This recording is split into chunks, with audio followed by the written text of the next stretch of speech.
All Rage is playing. Right. That's our opening. So I got my... You are now tuned in to 710 Radio. We are the newest and hottest independent radio station in Colorado and on the internet. The fans named the station. With over 1 million visitors and over 10 million hits. Oh yeah, our website is going bananas. We are the newest and the hottest. This is 710 Radio. 24/7 radio. Stay tuned and tell a friend. The Dabber's Choice.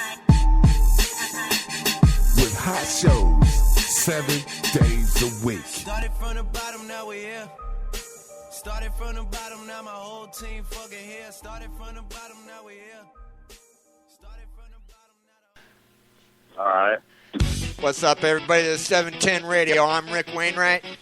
And this is Patrick Partridge, and this is Let's Talk About Let's It. talk about it.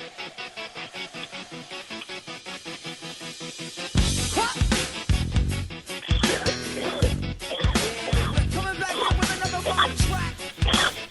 You know what's all of that?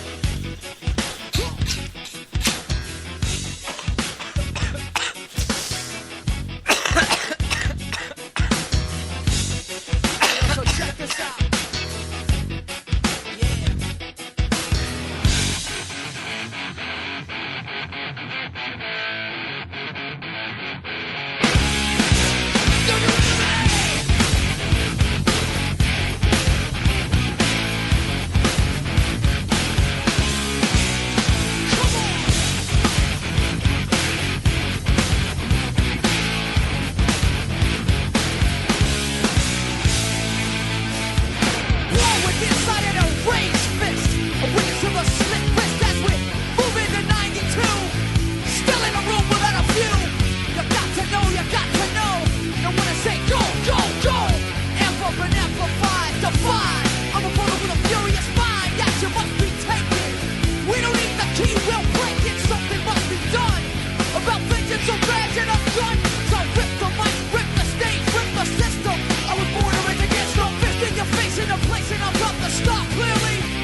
our dreams. Right? What's up, everybody? We are back. 710 Radio. Let's talk about it. Hope you all had a great week. What's up, Patrick Partridge? Hey, what's going on? How about yourself? How was your week, brother? Whew, Lordy. It was a rough one, man. Had to go to the emergency room. Had some problems. Oh, man. Yeah, and I don't think I'm out of the danger zone yet. I may have to go back. Oh, boy. I'm trying to stay out of there, man, but damn it. Just sometimes your systems decide not to work. Did they tell you what it could be or what it was? No, not yet. Wow. Well, they try to ask me, well, do you take prescription medications? And I'm like, no, I haven't had a prescription medication since 2003. And they're like, 2003? You haven't had anything? I'm like, nope, zero. I don't even really like to take over-the-counter medications, from like Walgreens or Walmart. But I had such a bad flu symptoms going on that I was taking the Dayquil and the NyQuil gel caps, and it right. I think it messed my insides up and blocked everything up, and so I've been dealing with that. I was sick for 2 weeks straight. Yeah, I know when we did the Comic-Con show, you were looking green, man. Right, and did we even do a show last week? Yeah, that's the Comic-Con show. Oh, that was the Comic-Con show. Okay. See, I was so sick that I couldn't even remember what our last show was, man. Yeah. Because I was having temperatures of 103, 104, and it was pretty bad. I thought a couple times I was going to have to go to the emergency room, but, I fought the fever naturally, and I was able to finally get it out of me. But now I'm just dealing with some after effects. I've been reading, man, about sage burning, the antibacterial effects and benefits of sage burning. We've always used sage in the form of for our prayers, but now, I'm delving more into our Native American church, and I'm learning more about what the medicine men do, and it's very interesting. Our forefathers, they would use it also. They burn it to breathe it for the antibacterial properties that are in it. Well, I don't doubt that at all. If you burn, I love the fact that you burn sage in your house, man. You're warding off the evil spirits, so. Oh, I do a sage burning every morning with my prayers, But like I said, the more I'm learning is I'm getting to where I'm burning at night, and not just to ward off the spirits, but it's also for my benefit. Sure, most definitely. I'm doing it for me, and I'm finding, like I told you before, I do two things. I take colloidal silver, and I do the smudging. I do the sage burning, and man, it sure is a benefit because I don't get sick. You and I have went to the same events here in the last few weeks. Right. And thankfully I did think to use the mouthpiece that we were given at the Champ Show. I want to give them guys a shout out for the mouthpiece. I'll tell you, if you guys ain't got one out there now, you better get one because, it's not only what you can catch, but what if you're sick and you go to the event and you're the one. You're patient number 0. Right. Because what we're finding out is people are getting sick at these events. And it's because everyone and their mother is jumping on and wrapping their lips on them rigs. Well, if you get one of these mouthpieces, I'll tell you what, you don't put your mouth on another rig. You put your mouth on your mouthpiece. Right. And not, you can save yourself from getting sick, but you can also save yourself from getting others sick. Well, and plus, if you've just had a flu shot, you need to stay away from these events for at least 2 weeks after your flu shot. Oh, man. Okay. Well, All kidding aside, I will tell you, don't get a flu shot. That's me. But well, see, it's those people that have gotten the flu shots that come to the events, say like a day or two after they got these shots. Well, what happens is your body goes through this process that's called shedding. Now, and you shed for 2 weeks after you get this flu shot. Now, during this time, you're very contagious. So you really don't even have to share a dab rig or anything like that. You can just go to these events and it be a closed-in event. You sneeze, cough, or, I'm telling you, you've just got a lot of people sick that, because me personally, I have not had a flu shot, I'm going to say in 15 years. Okay, so... Well, I'm thankful because I'm allergic to eggs, and fortunately, they incubate those nasty things in that with the mercury and the formaldehyde and all that good other crap they want to put in there. So with me being allergic to eggs, they cannot force me to take those. But everybody I know, and I got a good example. You remember Piers Morgan on CNN? Yes. He took over for Larry King. Right. Well, he had Dr. Oz because he was being accused of being a conspiracy. Well, what it was is he wanted to test whether it was a conspiracy theory or not, that if you got the flu shot, you got sick. Well, he got Dr. Oz from the television Dr. Oz show to come on, and Dr. Oz is bragging it up, saying, no, I promise you, you won't get sick. You're fine. Gives him the flu shot. The next day, he comes down with the flu. And he wasn't sick, and he was not sick before. Okay? So there's something to that. And not only that, is even if I wasn't allergic to them, okay, you read up from the CDC website, these flu shots are a crapshoot as opposed to the virus. See, this is where I get my conspiracy thought cap on. Okay? They guess at the shot, but then they know the virus that's coming out. How do they know what virus, what flu strain, and exactly when it's going to be the flu season, but yet the flu shots are a crapshoot? Okay, well, I can explain a little bit about that. I'll try not to butcher it too much. Okay, the flu season... Enlighten me, my brother. All right, by the time that the flu season gets to America, it has already come through China, Indonesia, and Russia, and then it's coming to America. Okay, so they get a jump. The World Health Organization gets a jump on it basically when it's leaving, where they try to get it when it's leaving China. Okay, so they know kind of what strain of flu is coming our way.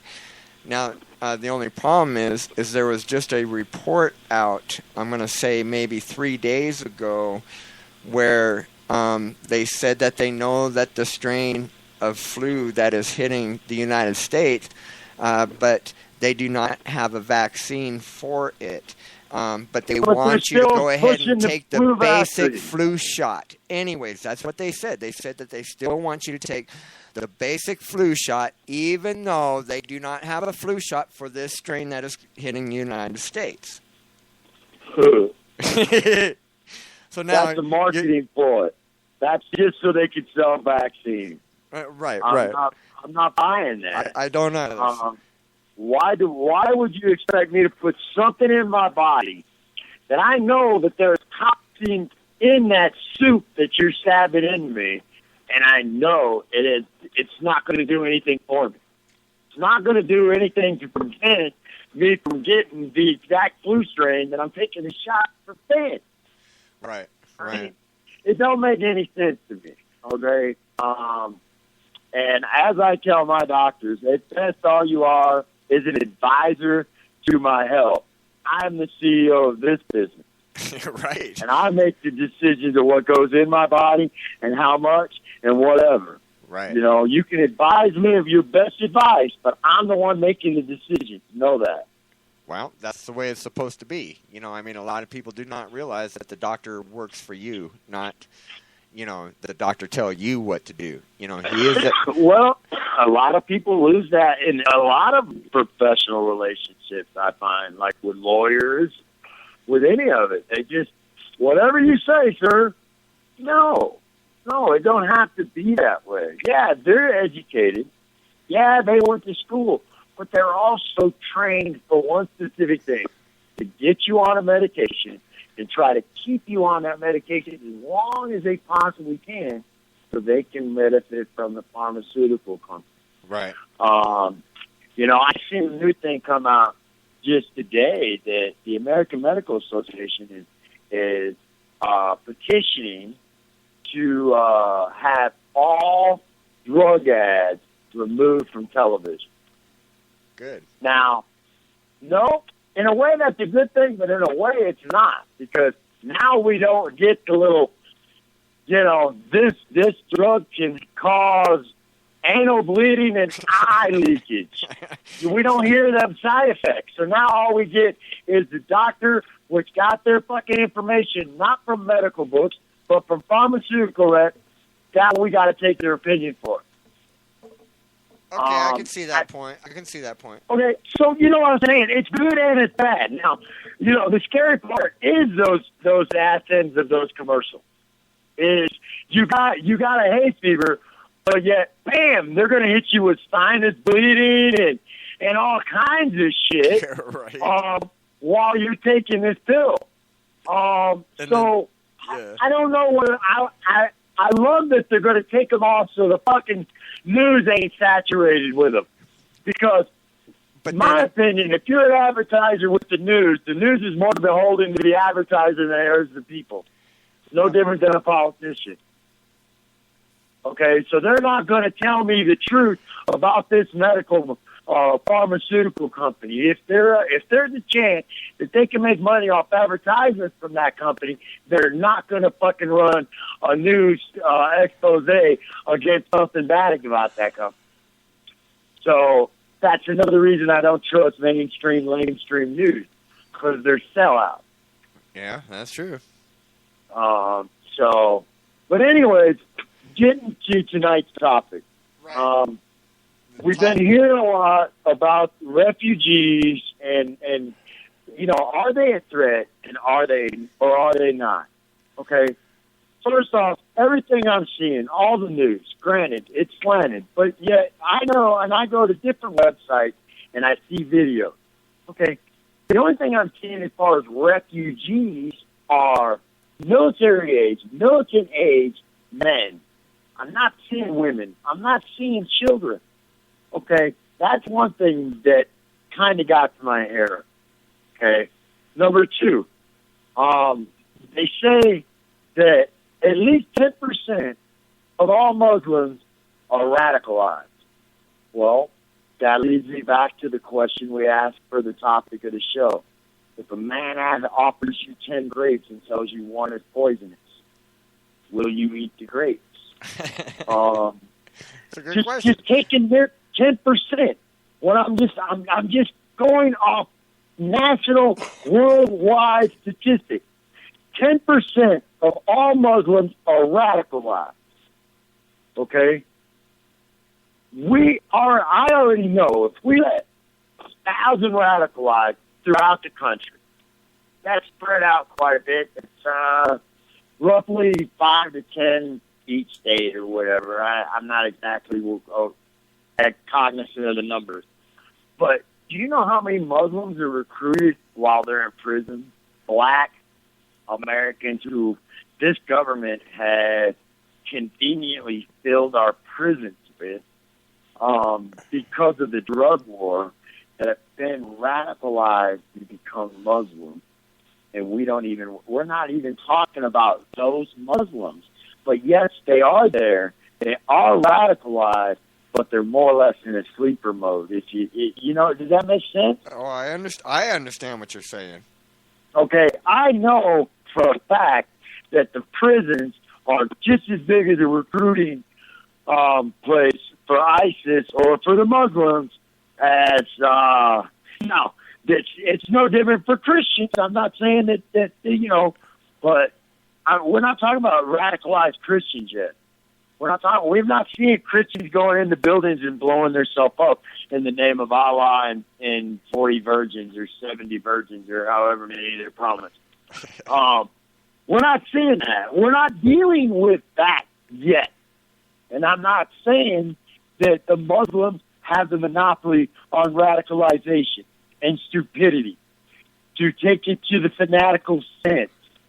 What I am saying is maybe we ought to fucking step back and establish a screening program so that we don't let these people come in. So they're going to attack our malls. They will attack our schools. They will attack every public place that we let them congregate or that we congregate to where they can go in and get us. We need to step back and examine our policies is all I'm saying. I'm not saying we should not help them. They are running from our bombs, first off. They're running from a place that we're going in to overthrow the president. We're going in to overthrow their government. Right. And we're dropping bombs with no give a fuck for collateral damage. I understand that.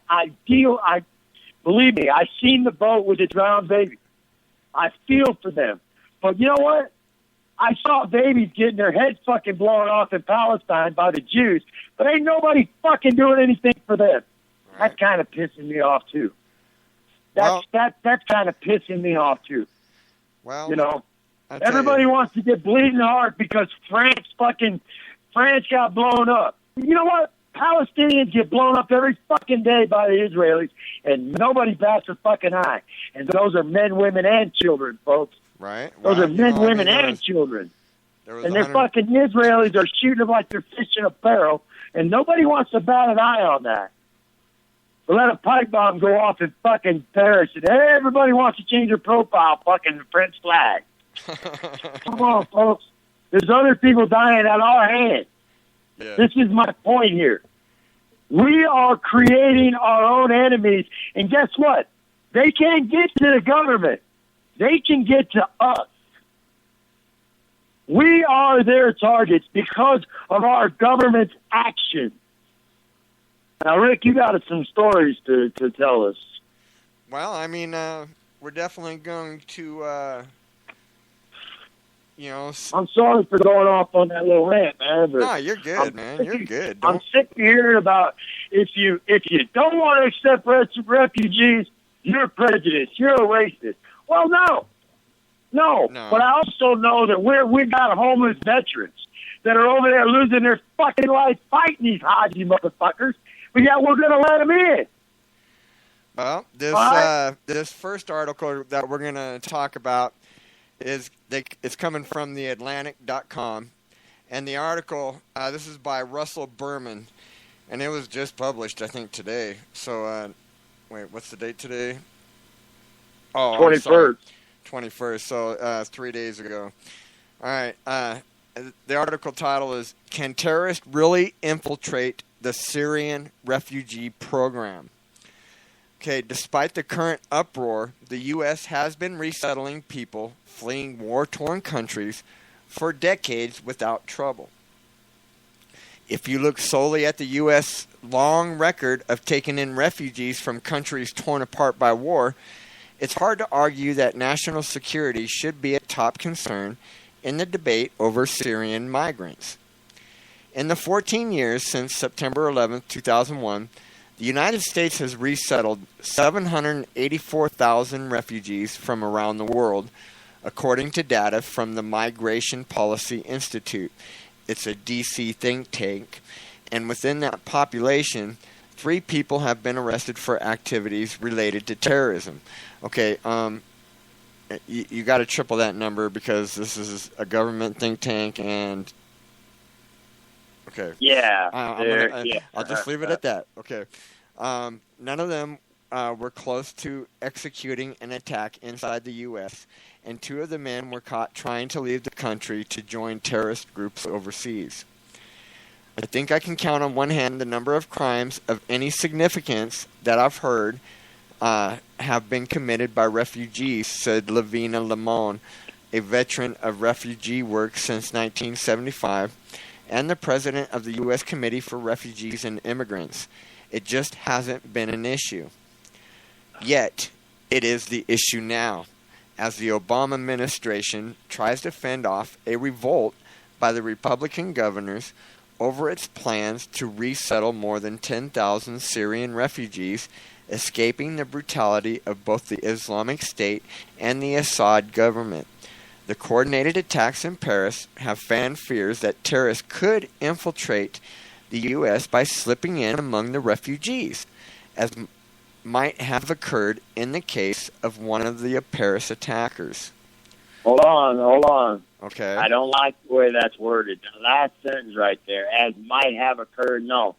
They have found proof. Yes, he did slip in under the They did. Not just one. Right. All of them did under the refugee program. Right, and they came in through Greece. Right, but it was still a refugee program. Yes, no, I had no doubt about that. Okay, so, that last sentence is inaccurate.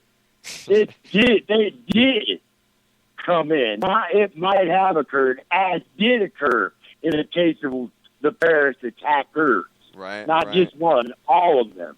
But go ahead. I'm just fucking being persnickety on that one, but still, that's misleading. That sentence right there alone is misleading. It is.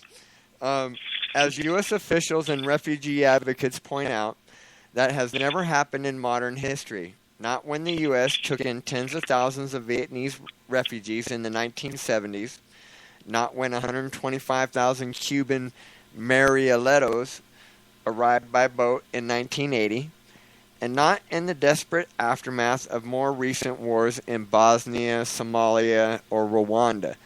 Those fears have proven unfounded, said John Sandwig, a former acting director of ICE, who previously served as top lawyer at the Department of Homeland Security. Okay, well, you can't even... Nope. I ain't listening to him. Move on. Right? Move on. Right. So, the government and the nonprofit organizations it partners with to resettle refugees cite 2 main reasons why the answer is no. The first is that there is a key difference between people seeking placement in the U.S. as refugees and the millions of people who have flooded into Europe seeking asylum. I don't know about that one. Oh boy.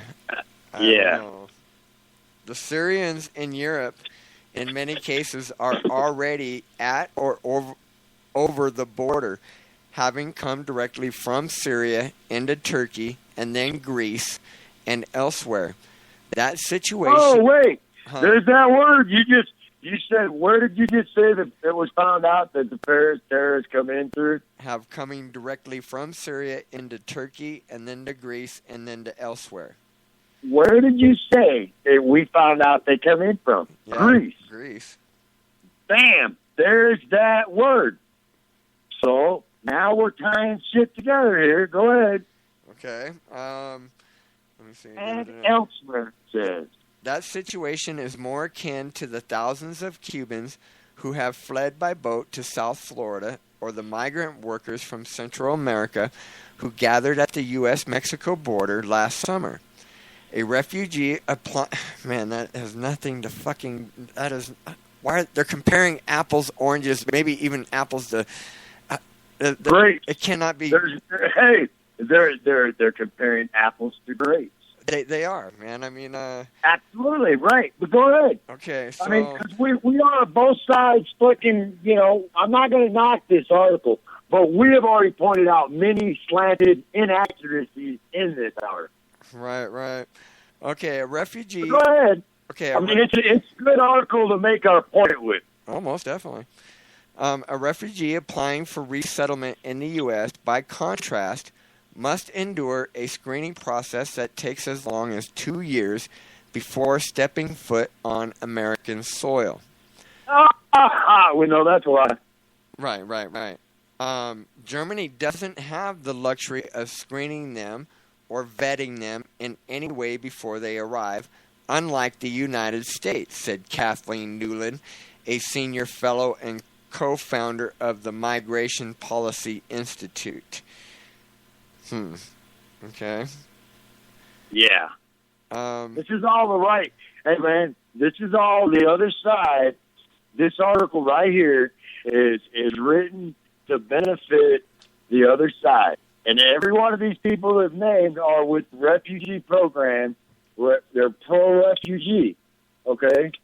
So we've got to take this article with a grain of salt, which I hope people take our show and do their own research. Right. This article right here is nothing but fluff and bullshit. Okay? We can continue reading it or call it what it is and exit it from the show and get to the next piece.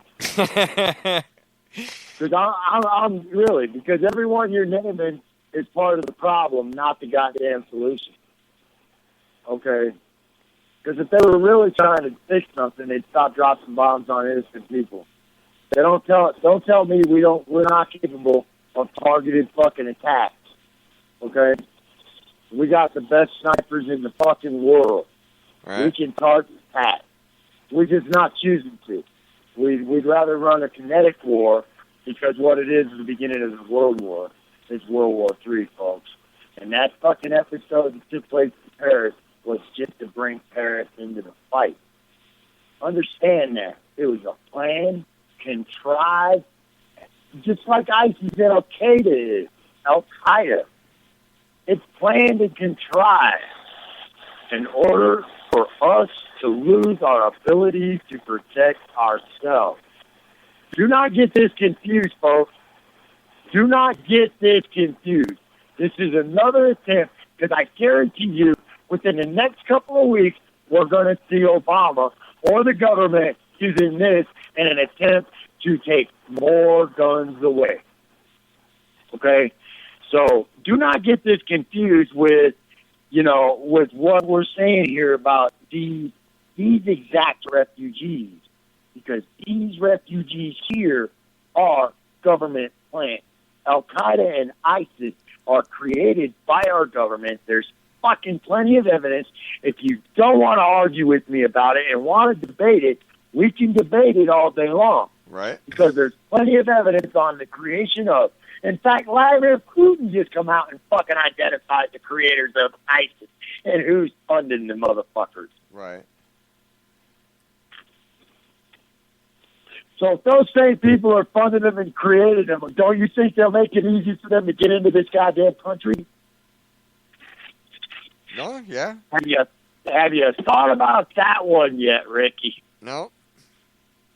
Well, yeah. Wait a minute. Ask that question again.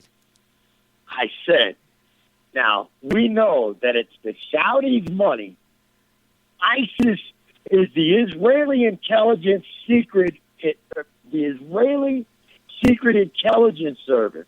It's already been exposed. In fact, Mohammed Bakr has been exposed as a fucking Israeli Mossad agent. He is the leader of ISIS. He's been identified and exposed as an Israeli Mossad agent. Okay? Damn. It's our weapons. They're fucking Mossad agents, same cocksuckers that actually did pull off 9/11. Okay? And it's the Saudis' money. Where do you think those guns are going to go, that $1 billion fucking weapons deal that we just sold to Saudi? Where do you think that's going to go, my friend? Oh, yeah.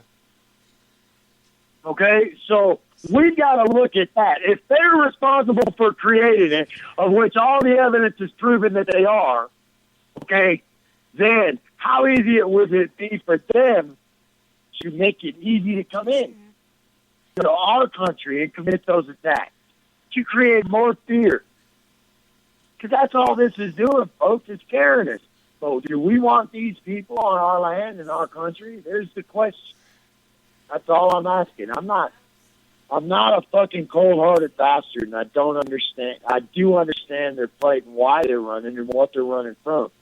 But there's other Muslim countries a lot closer than them going across the fucking ocean. A lot more than 90 miles. That's what I get confused about that article. They wanted to bring up Cuba. Cuba's 90 miles off our fucking border. You know, a good pontoon and a strong wind can get you there in about a day. You know, Well, so that's, later, yeah. a little bit later into the program, I'm going to ask a certain question, you know, but I want to go through some of these articles first. Go ahead and get to the next one, man, because I'm done hearing about this one. You done with this one? All right, then. Yeah, aren't you? Well, Because it doesn't matter. I just X'd it out of there, so... Yeah, it's gone. All right. Um, So let me get this next article here. let's go to the Islamic State reveals it has. Yeah, that was the next one I was going to do. The Sunday Express. Yes, this is coming out of www.express.co.uk. And this is by Aaron Brown. And the article title is, Just Wait. Islamic State reveals it has smuggled thousands of extremists into Europe. Okay. And aren't those the same ones heading our way too? Well, yes, they are. I mean, that's all they needed to do was to get to Europe. Right. Whether they come in that trove of refugees that are coming directly to the United States is one thing, but they don't need to be in that first trove of people coming directly. They can come through Europe. Right. So Go ahead, brother. This is, you know, this is a serious topic that I hope people, you know, no matter what side you are, I understand that you are willing to open your hearts up to refugees. But let's make sure who we're kissing is not a fucking snake. well, okay, you know what? Let's talk about what a real refugee, okay? A real refugee. Now, a real refugee... Yeah, Rick, just read. Matter of fact, why don't we share the true definition of refugee? Okay, well, let me... And those seeking asylum. There's two different things here. And a lot of folks are getting these confused. And while you're doing that, I'll go ahead and start off reading this article. Okay. An operative working for the Islamic State has revealed the terror group has successfully smuggled thousands of covert jihadists into Europe. The Syrian operative claimed more than 4,000 covert ISIS gunmen had been smuggled into Western nations, hidden amongst innocent refugees. The ISIS smuggler, who is in his 30s and is described as having a trimmed jet black beard, reveals the ongoing clandestine operation is a complete success. Just wait, he smiled. The Islamic State operative spoke exclusively to BuzzFeed on the condition of anonymity, of course, and is believed to be the first to confirm plans to infiltrate Western countries. The Islamic State, also referred to as IS and ISIS, is believed to be actively smuggling deadly gunmen across the sparsely guarded, sounds familiar about our border, huh? Right. 565-mile Turkish border onto richer European nations, he revealed. They are following the well-trodden route taken by refugees and migrants traveling across the border of Turkey, then on boats across to Greece, there's that word again, through Europe. There are now more than 4,000 covert ISIS gunmen ready across European across the European Union, he claimed. The operative said the undercover infiltration was the beginning of a larger plot. They don't have to come in the first wave. A larger plot to carry out revenge attacks in the West in retaliation for the U.S.-led coalition airstrike. Punch somebody in the nose, they're going to come back to try to punch you back. He said, if someone attacks me, then for sure I will attack them back. Provocation. Islamic State extremists are taking advantage of developed nations' generosity towards refugees to infiltrate Europe, he said. The lethal ISIS gunmen use local smugglers to blend in and travel amongst the huge tide of illegal migrants flooding Europe. More than 1.5 million refugees have fled into Turkey alone. Despite desperate to escape the bloodshed in Syria. From Turkish port cities like Izmir and Mersin, thousands of refugees venture across the Mediterranean aiming for Italy, he said. Then the majority make for more welcoming nations like Sweden and Germany, turning themselves over to authorities and appealing for asylum. They're going like refugees, he said. 2 Turkish refugee smugglers backed up the claims by the ISIS Syrian operative. One admitted to helping more than 10 trained ISIS rebels infiltrate Europe under the guise of asylum seekers. Right. And he said, I'm sending some fighters who want to go and visit their families. Others just go to Europe to be ready. The Syrian operative, a former member of his nation's security forces, said ISIS had ambitious plans ahead. He said, it's our dream that there should be a caliphate, not only in Syria, but in all the world. He said, he will have it soon. We will have it soon, God willing. The operative agreed to a meeting at the urging of a former Free Syrian Army gunman who fought alongside him in the war. The Syrian said he had been granted permission to attend the meeting by his superior in ISIS. The radical, referred to by members of the group as an emir, he said, there are some things I'm not allowed to tell you. Some things I'm not. There are some things I'm allowed to tell you, and some things I'm not. During the meeting, the operative said he believed future attacks would only target Western governments, not civilians. Lie. Although details of terror plots are something over which he has little control, he claims. The revelation comes after a spokesman for Islamic State Islamic State earlier this year called on Muslims in the West to carry out terror attacks.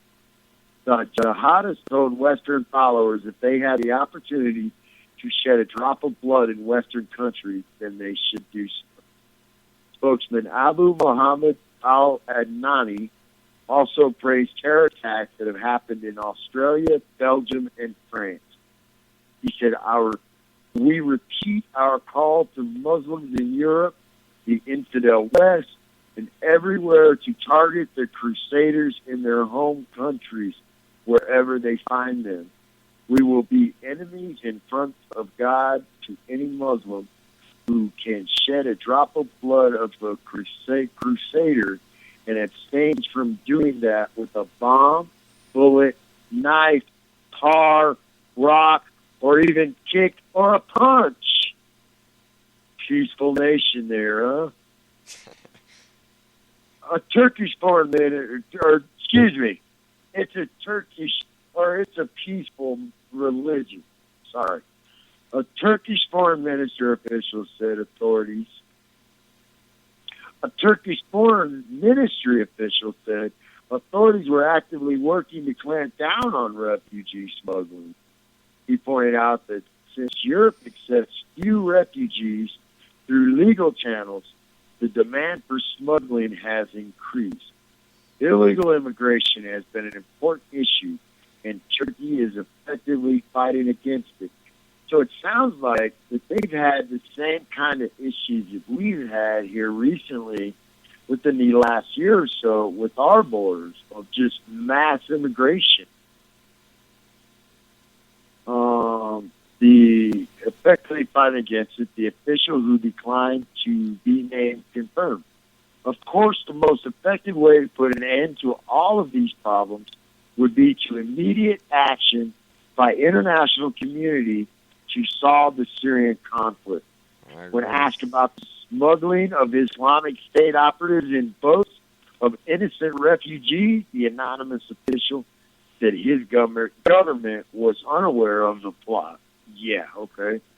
We do not have that particular intelligence, he said. Turkey has been taking very tight measures against ISIS with all the capabilities the government has. So, that's just one smuggler.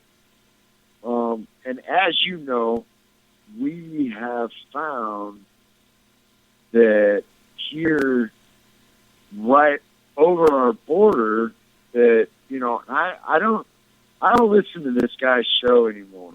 It's Alex show, but he's got a reporter on his show called. His name's Joe Biggs. In fact, he was a sergeant major, or so. He's a sergeant something in the Army. He got blown up and all kinds of stuff. Well, anyways, in fact, he was one of the guys that was embedded with the Rolling Stones reporter that got killed. Or, well, he had a car accident. Yeah. But he believed that he was killed. He's the guy that exposed Petraeus and, well, anyways, the Rolling Stones reporter, can't remember his name. I wish I did because I could give him some more memorialize it. But he's the guy that brought down 2 military generals. And then all of a sudden his car blew up. So I don't know. But they said he was on to something bigger, which it could have been that we created ISIS. Who knows? But anyways, get back to what my point was. Joe Biggs actually went. What we got going on there? Man, I was opening up my next article, and it must have had a... But anyways, getting back there. But Joe Biggs actually filmed an ISIS camp on the south border, on the southern, in Mexico. Okay? He had footage of the ISIS flag flying, everything. Okay, because the border is just as porous going over as it is coming over here. So he's actually filmed going over the river, going over to Mexico. And then as they're walking through the camps, there's an ISIS camp that just sticks out like a sore thumb. So if they're fighting the border immigration, maybe this was planned years ago about mass immigration to get these fuckers to infiltrate our country. Well, I would not doubt that at all, actually. But anyways, did you locate that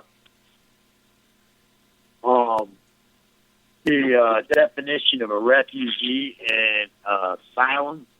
Okay, well, refugee, a person who has been forced to leave their country in order to escape war, persecution, or natural disaster. But the main thing about refugees, that they want to go home. Okay, they really didn't want to leave in the first damn place. Okay, if they did, trust me, Syria was free enough where they could leave. Okay, you could. Right. So, and isn't there a Muslim-friendly country that is not in war that is right around them? Yes, and that was going to be one of our next Okay, and articles. here I got another question. Why, if Muslims' biggest enemy is Israel, and Israel kicking the fuck out of Mountain Palestine, and that's a Muslim country, why ain't ISIS over fight Israel? Right? Well, it's a legitimate question. Oh, it is. You know, Okay. I mean, why So, have not American interest why hasn't- or Israeli Why interest hasn't been a terrorist attacked? attack? Why hasn't a terrorist attack been claimed by ISIS on Israeli soil? Right? Legitimate question. I don't know. They just keep killing women and kids and shooting these. I mean, dude, the evidence I've seen is they're getting these people like shooting them in a fishbowl. Well, you know, I I think they've definitely forgot some things. They forgot what's history. that, brother? Well, you know what? They are acting like the Russians did to them. Well, then they're acting like fucking the Germans did to them. Right? Well, yeah, you're right. Wait. Let's go all the way back. Yeah, the Kazakhs are Russian. The Israel Jews, the Jews are Russian. They're not fucking Israelis. So Yes. we got it. Yeah, you're exactly right. I didn't you try to change. I got confused with what you were meaning there, but yeah, you're right. It's no different than the Russians did to them, or what Adolf Hitler did to them. Exactly. I mean, So, you know, now the and they think role it's is tied. justified. I'm thinking it's along the lines of they believe it's justified because of that. Yes. I believe that to be true as well. You know, but you know, I believe that, you know, they've been in war for so long that, you know, they have forgot certain, you know, I mean, I know this is a touchy subject, you know, I mean, but when they were being annihilated, you know, the world came together, brought them there, resettled them, and, you know, I think Ever since then, they've been nothing but pissant fucking warmongers. nothing but, you know, I mean, and I don't want, because look, I'm for, you know, I'm with the Israelis. I love the Israeli people. Okay, I'm with the non-Zionistic Jews, the Hasidics, the old Jews. Not, you know, but I don't know, man. I can't. No. With what I know and the research that I've done and things that I've found out, I can't even say that, bro. Well, you know, I've definitely been disappointed in the way that Israel has decided to take the low road, let's just say. Very you low know? motherfucking road. And to me, that's very disappointing. You know, but then again, they are a very little nation in a part of the world that wants them annihilated from the face of the earth, you know. Well, aren't they doing their best to annihilate others off the face of the earth? Like I said, Well, I feel they took the low road. You know, and I am not. I have no mercy for someone that claims they're a victim when someone throws a rock and they sling a fucking rocket after them. Yeah, right. No, I agree on that. We're talking about Palestine. They're pushing these people off into the fucking ocean to claim that that's their land. No, it ain't. No, it isn't. And I mean, if you don't, You know, believe before us, our ass before the United States government stuck our fucking nose in and declared it Israel. The Jews, the Palestinians, and the Muslims got along. Over there in the same land for hundreds of years. Why all of a sudden did when they become a nation, did that become an evil fucking place? Because they're evil motherfuckers. Okay? Top to bottom. Dude, everything that I know about them, and I'm not a Jew hater. Because most of them believe in the faith. Okay? And I believe in the faith too. But those that are in control over there, they're Zionist Jews. Right. They're convenience Jews, if you will. They don't pray the Torah. They don't even fucking probably know the Torah. The Torah. But, they'll claim it. And they'll claim victimization every fucking step you turn. Oh, remember Hitler. Remember Hitler. Remember what that did. Wait a minute. What the fuck are you doing? Right. You're doing the same thing. You have to take responsibility for what you are doing. Okay? Hitler happened years ago. And yes, it was a bad thing. Okay? But, what I've been reading, not all of the Jews were killed. And not all of the Jews tried to flee. So that only leaves them on one side. Right. No, there's a large and there's portion plenty that of did evidence stay. of that. Well, there was plenty of evidence that they had them working as guards in the fucking prison camps that was killing the Jews. Yet they'll all claim the victimization crime. Well, okay, so you want to go to break? Sure, why not? Why not? And then when we come back, we'll talk about this next article from pjmedia.com. And the article title is, Guess How Many Syrian Refugees Has Been Taken In by rich Gulf Arab states, basically their neighbors. Okay, so we'll talk about it. I also read about an article where a rich African Muslim was offering Greece $10 billion or up to $1 billion to buy an island. And Greece is broke. Why don't they just sell them an island and let them have their own place? Right. They're not taking nobody up on that offer. Oh, yeah, please do. That's an interesting article. Yeah, it is. All right, guys. Because, let's go to break and then we'll come back. You guys stay tuned. All right, man. This is 710 Radio. I'm on 22.9 in Denver, Colorado. This is Let's Talk About It. We will be right back. Let's talk about it. Yeah. What's up, my 710 Radio listeners? Rick Wainwright here, and I want to tell you guys about a church that I am a member of and support fully. They're called Green Faith Ministries, NAC, and they are the nation's first and only state and federally approved non-denominational cannabis church. They've been serving the community with cannabis-friendly church services, educational events, and outreach programs. We only grow with your support, and our services are fully funded through donations from patients, patrons, and community supporters like yourself. Green Faith Ministries is a branch of the Native American Church and is a religious charity organization.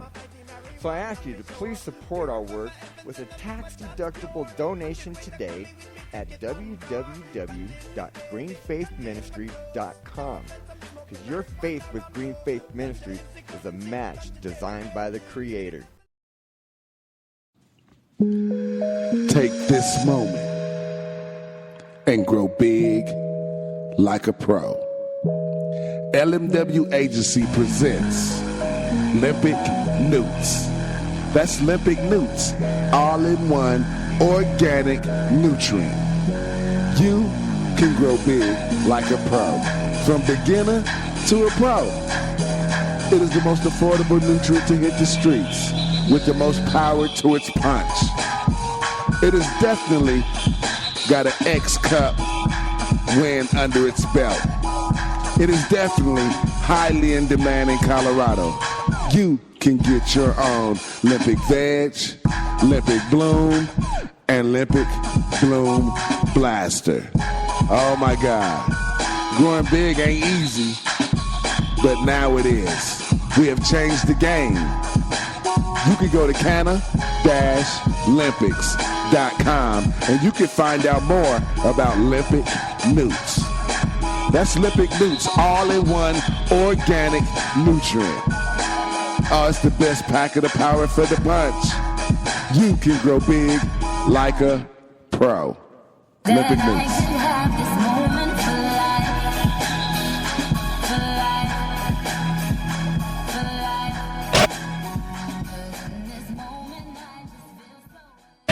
I just graduated from Cannabis University. Ooh, a university man. I learned all about the law. Oh, you bad boy. And I learned how to grow my own medicine all in one day. All day. I learned other things too. Cannabis University, teach me. Call 303-886-7998 or go to CannabisUniversityInc.com.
time for your medication, Mr. Brown.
What's up? Hey, how y'all doing?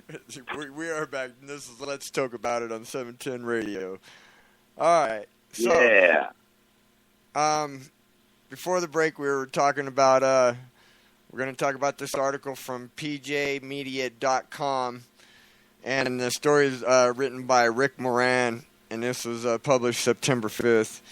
And it says, guess how many Syrian refugees have been taken in by rich Gulf Arab states? Well, Australia and Germany have decided to open their borders to tens of thousands of Syrian refugees, thus temporarily easing the crisis for the EU.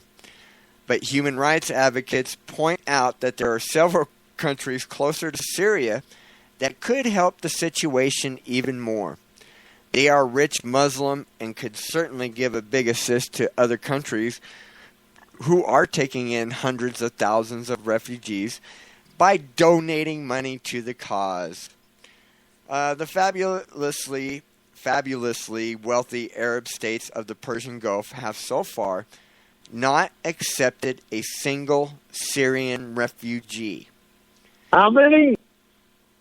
Not, that number's got to be huge. How many? not a single one. No. Well, yeah, wait a minute. I'm racist for saying I don't want them on my soil without a fucking thorough vetting. I'm racist. This is a supposed Christian land of which they have specifically said we are their enemies. It is their duty to kill all infidels, all Americans. And I am a racist because I want to step back and say, wait a minute. Right. The Muslim nations, peaceful Muslim nations are saying no. Huh. Yeah. And you did hear that right. Qatar, United Arab Emirates, Saudi Arabia, Kuwait, Oman, Bahrain have refused to admit one single Syrian migrant. Combined, they have contributed about $1 billion to the relief effort, compared to America alone, which has given more than $4 billion. So why would Muslim Arabs turn away their brethren? Well, the Washington Examiner, the Gulf states has cited possible security concerns. Imagine that. And worries No. These guys, they're their brethren. And they have security concerns. But we're not allowed to. You're right. We're wrong racist to have any concerns at all. Let's just open up our fucking home, of which that's happening, folks. These people are coming over here. They're going to be given money. They're going to be given a home. They're going to be given all this shit. Now, think about this. Go ahead, man. I'm sorry. You're fine. I'm sick of being called a fucking racist when here they are Muslim countries that saying, no.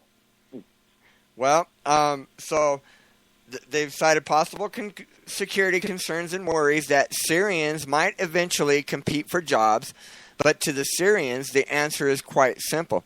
They are not welcome. Gulf countries have closed their doors in the face of Syrians. Yasser Batal, a Syrian refugee who fled to Germany, told Bloomberg, the voyage to Europe necessitates a dangerous and often disastrous ending for the refugees. They must pay smugglers exorbitant fees for space on either overcrowded rubber dinghies or unseaworthy vessels, and thousands end up drowning in the Mediterranean Sea. But the Arab countries Syrians may enter without visa are Algeria, Mauritania, Sudan, and Yemen. In theory, Syrians can enter the Gulf states if they have either a work permit or a tourist visa. But the refugees believe that there are unwritten restrictions in place that make it difficult or impossible to obtain a visa. In practice, BBC Monitoring reported, even the best of conditions, the process of obtaining a visa is very costly. The Gulf states say they aren't open to accepting more refugees because of security concerns. Most Syrian refugees that are in the Gulf states are there because they overstayed their work visas. It is virtually impossible to gain citizenship in a Gulf state, and these countries favor hiring unskilled workers from Southeast Asia and the Indian subcontinent, the BBC reported. The Syrians, who are usually fairly well educated, would compete with jobs with Gulf state locals. Despite these barriers being put in place by Gulf states, there are also reasons why Syrians aren't seeking out refuge in those countries. Although they are escaping the terror of the Islamic State militants and a country wrecked by chemical weapons from an ongoing 5-year civil war, Syria was remarkably free and an educated country in its heyday.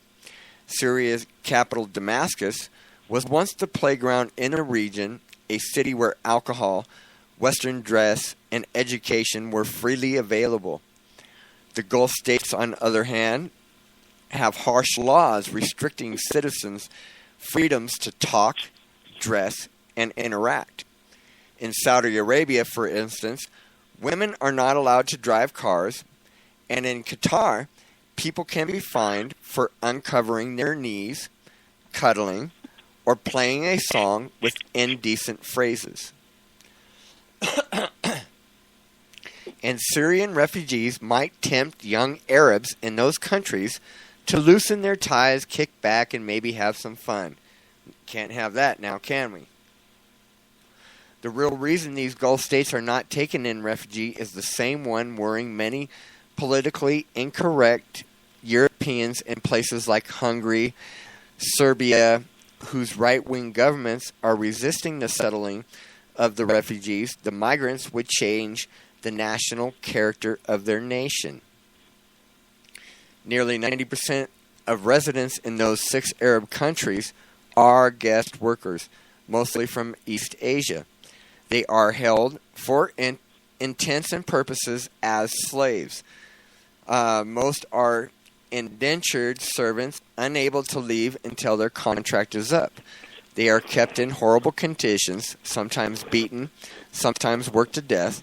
To add a couple of 100,000 more foreigners to the mix would make for an incendiary situation. In short, and it might also expose the horrible conditions in them countries. Right. Because along with all the refugees come news media. So they wouldn't want to expose that now, would they? No, they would not. Well, but still, these are friendly Muslim countries. I don't understand, but hey, they already tell us that we're overpopulated in the United States. Why are we taking in more? Am I right? Yeah. Haven't we always heard overpopulation? We got too many people living here. We got too many people. I hear it every day about cannabis refugees from the United States trying to move to Colorado. We tell them, oh, no, our state's full.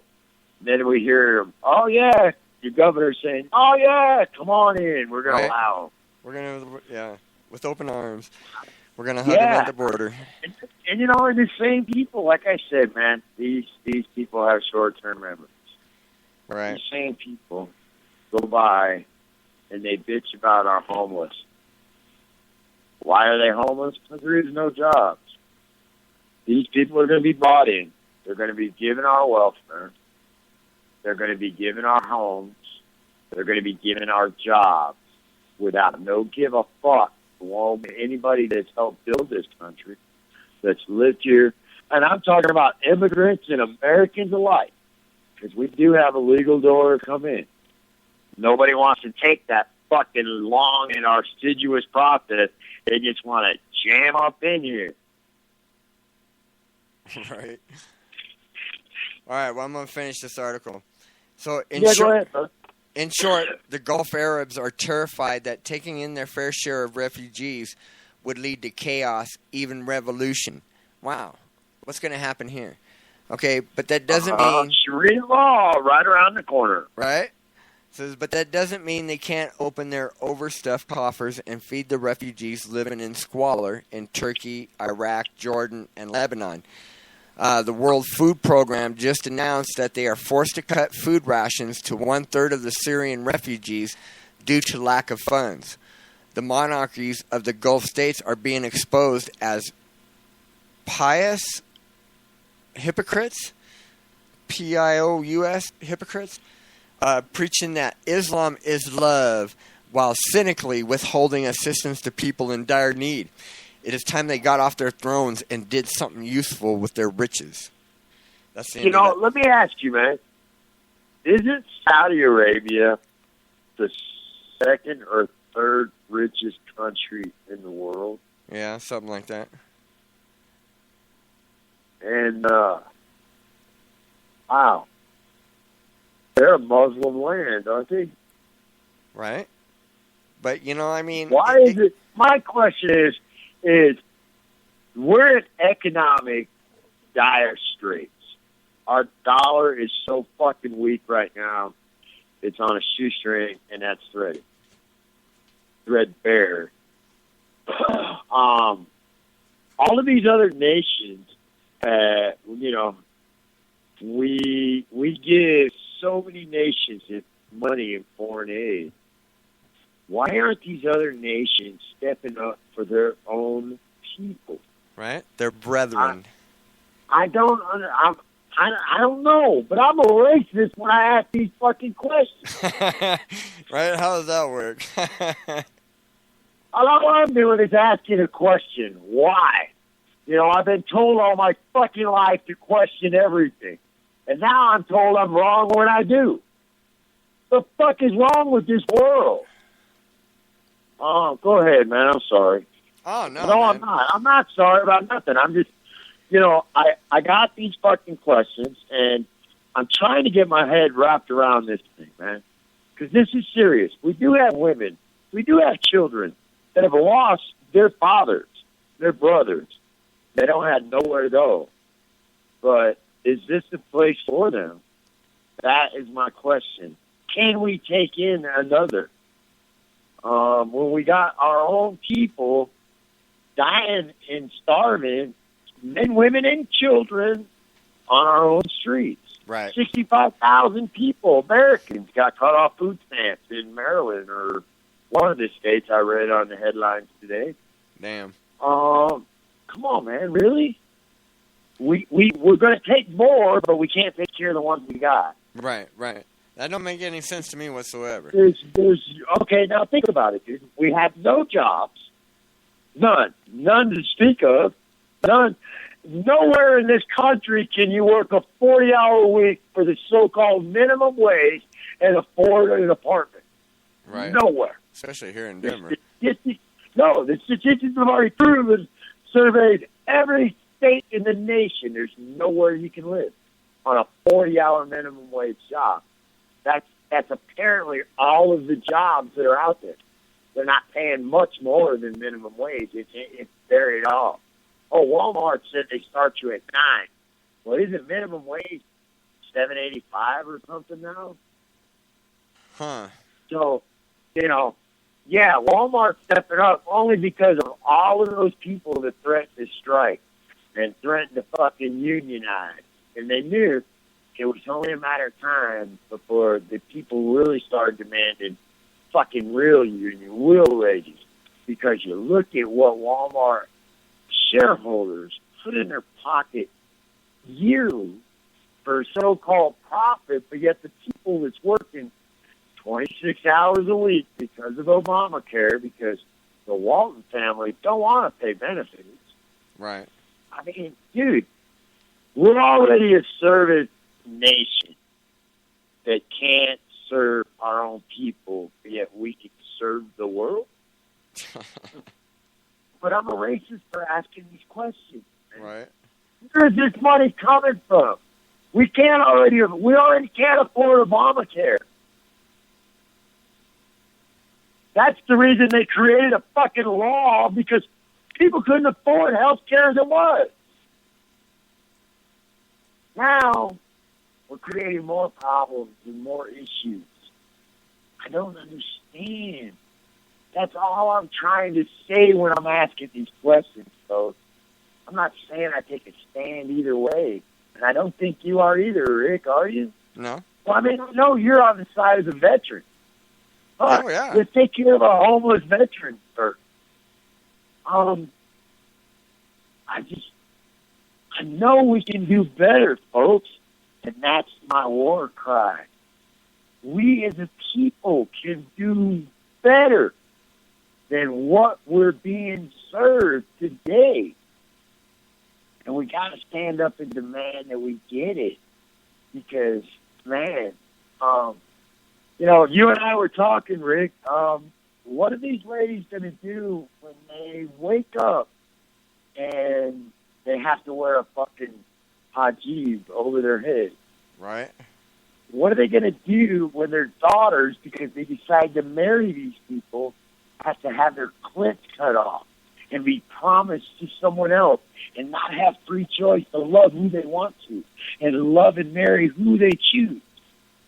Because that's what's coming when we let these people and these numbers in. Sharia law is coming. And as I said, I'm not going to tell you I'm going to convert to Muslim, but it's a whole lot easier for men in Muslim belief than it is for women. You're right. We got to think about this, folks. This so-called, I'm sick of hearing about white privilege. Everybody that lives on this soil and born here, white, black, Mexican, Asian, whatever, we all have that protection. We all have those rights. We're being given a disservice by our government. But we as a people can do better than what we're getting, and we can demand better. But I don't see us wanting any better. I don't know, man. Maybe the ladies want to fucking wear headgear on their heads. Maybe they want to be forced to be whipped out in public when they state their opinion. Hey. And any man can beat those women, not just their husband. Any Muslim man, if they see a woman get out of line, can beat these women. Stone them, if you will, because that's still allowed too over there. Are we ready for that? Fuck it, let's open up the doors, because as I tell everybody, I ain't scared to die. I got more days behind me than I do in front of me, and I've loved and enjoyed every fucking one of them. So if I die tomorrow, fuck it, I'm going to die on my feet, not on my goddamn knees. Damn right. But the fact is, what kind of future are we leaving your fucking kids? Right. Because I said again, I don't have any. I don't have a dog in this goddamn fight. But it's time we wake up, because we get ready to have one, and it's going to happen on our street. In fact, we got an article that Anonymous broke, and then the FBI picked up on it, that they're planning on attacks tomorrow in the United States. New York has been fucking called out. Atlanta has been called upon. The events going on in Atlanta has been described. This is not a joke, folks. We watch it on TV like it's a video game coming to a home near you. I'm not trying to be scare fucking radio here, folks. Well, no, there is this article that we have from rare.us, Rare News, and FBI officials are taking seriously an ISIS threat to target an Atlanta WWE event this weekend. And they just released a video, an ISIS recruitment video, that they were going to make a terrorist attack again in New York. And they released a video of scenes in New York. So that means they're already there. Yes. And we do have an article about that as well. Okay, let me ask you this. Remember when the white flags got flown on the bridge and no one knew why they were there? Maybe that was letting them know we made it. And then that one kid took responsibility. Who's to say he wasn't just to set up patches? A lot of things. We got loose nukes in the country that disappeared off the base of Texas. We got Lindsey Graham saying there's going to be a nuclear attack if we don't do this and we don't do that. Now we know we've got ISIS on our soil with known targets, Colorado Springs here being one of them, on the list. And now they're talking about having targets tomorrow. Got attacked in France, Belgium, Indonesia. Why not America? Go ahead, Rick. Read that one.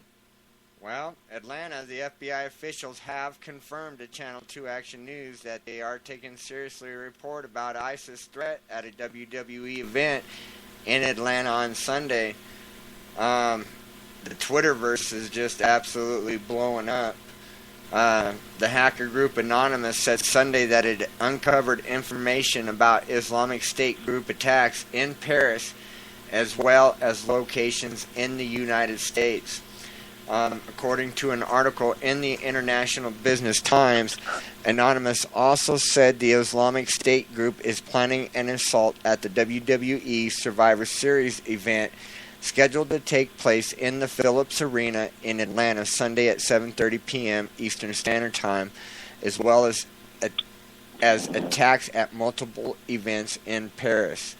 Channel 2 Mark Wine spoke with the director of the Georgia Emergency Management Agency, Jim Butterworth, who said his agency is working closely with the FBI, the Georgia Information Sharing and Analysis Center, and others in evaluating the threat on Sunday WWE event in Atlanta, reported by the group Anonymous.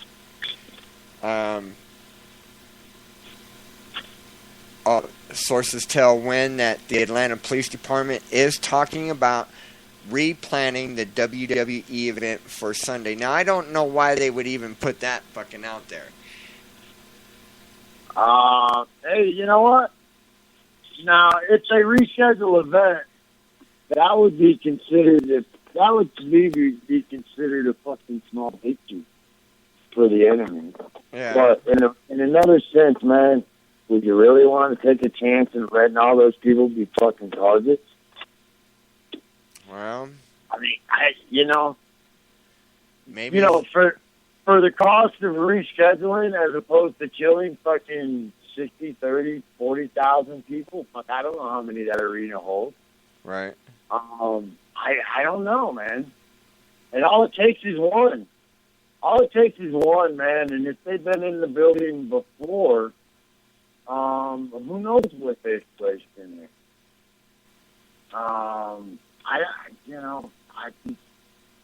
This is real. This is not some fucking video game.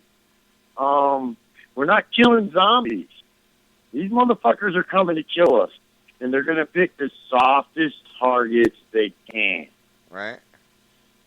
Downtown, I told all my friends, I said, whatever you do, don't go downtown on a fucking weekend.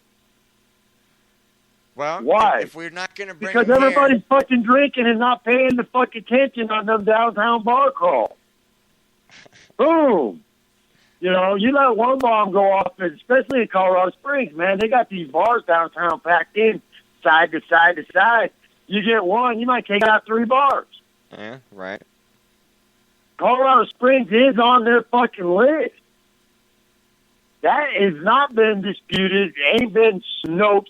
I get sick of these cocksuckers pointing me. Snopes said this. Snopes said this. Yeah, and Snopes denied that Charlie Sheen had fucking HIV, and the next day he was on NBC. They said consider the source of National Enquirer because they're the ones that wrote the fucking headline. So don't come to me with any fucking Snope.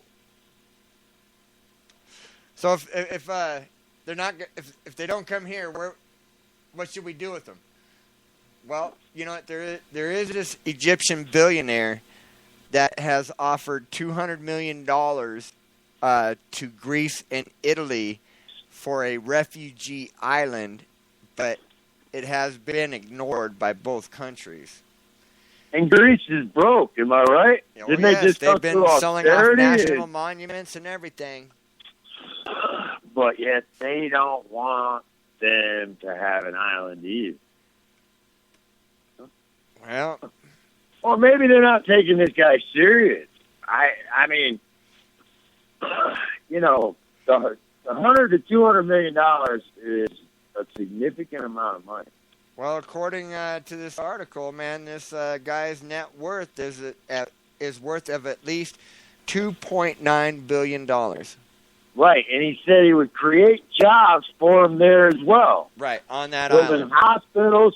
building hospitals, schools, all of it.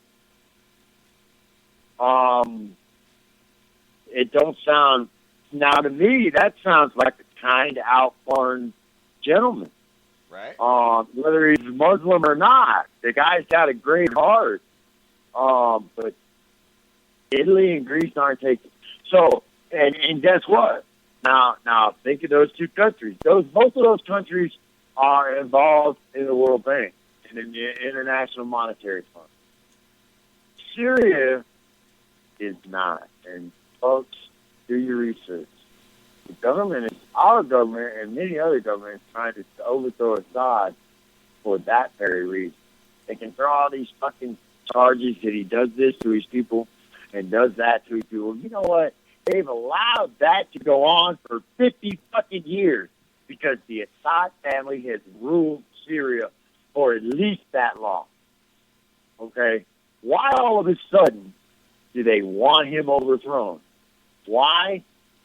Simply because he will not buy into the World Bank. Right. He will not absorb any of their fiat bullshit debt. Same reason they went after Gaddafi. It wasn't that he was fucking doing anything wrong. He told the fucking Federal Reserve he wanted his 14 tons of gold. And they didn't have it. And then they fucking stuck a piece of wood up his ass and made him a human pop. That's what they're trying to do to Assad. Only thing is, Assad is a fighter. See, we remember back in Reagan's day when we sent a missile down and blew up fucking his Gaddafi's toilet in his tent. Oh, yeah. And he gave up his weapon. Remember? He gave up his weapon. Assad still has him, and Assad will fight these bastards till he's dead. But if you look at it, Assad's been in power for a long time.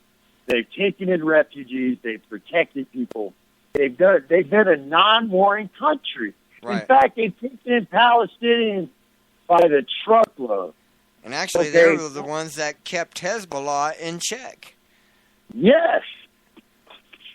And they allowed whatever so-called atrocities that he was doing to his people. Remember, we heard that against Saddam. He's got weapons of mass destruction. He's done this. He's done that. But wait a minute. Weren't we the same fucking people that gave him those goddamn weapons? Right. Yes, we were. Assad ain't never took none of our weapons because he's been buddies with Russia. All right? And therein lies why the France and the French attacked. Because NATO needs more countries in the fight because Syria not only has Russia, Russia has China. We're in the midst of World War III, folks, and this is just the start of it. But we don't want those fucking people here setting off bombs, setting off shit. Finish this article, Rick, but, man, I cannot express enough how serious this is. I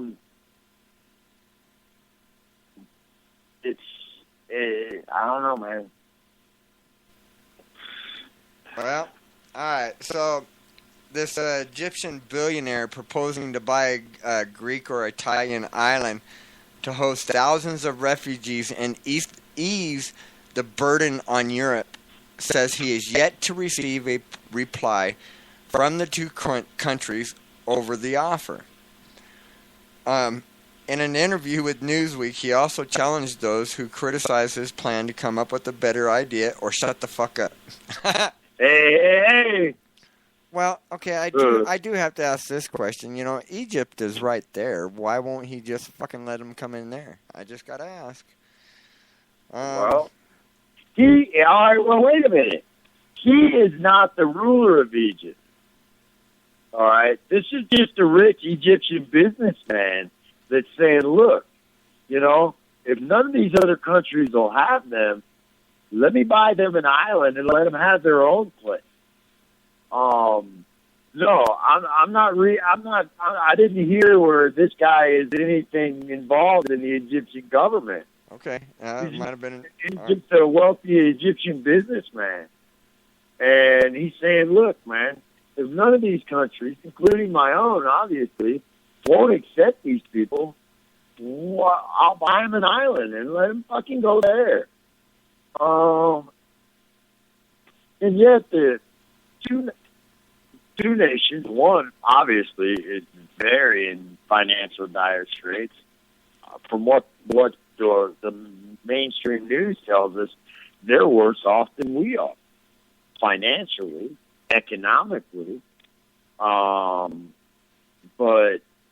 yet Greece is going, no, we don't want 100 billion. We don't want 100 million. We don't want 200 million. Go ahead, keep your money. We're not going to let them in. Does that make any sense to you, Rick? You know, it definitely makes me question, you know, I mean... what is it with these people that no one wants to fucking take in, but yet all of a sudden we must? Right. I mean... Nobody's reaching out. I mean... You know, we want to vilify these governors that are saying, hey, don't put these fucking people in our state. All right? Or if you are, you better back off the number you're saying you're going to. But yet there's whole fucking countries that is saying no. I mean, and there's Muslim countries, friendly, non-warring Muslim countries, that is closer, that they're true refugees. Wouldn't they want to be there? Because refugees don't want to leave their country, like you were saying. Right. They want to go back home as soon as possible. Right. So wouldn't it be closer to go back home from there than all the way fucking here? Yep. And on whose dime will they go back home on? Right. Can we afford that dime? These are all questions that we got to step back and ask, folks. I'm not saying leave those people in dire straits.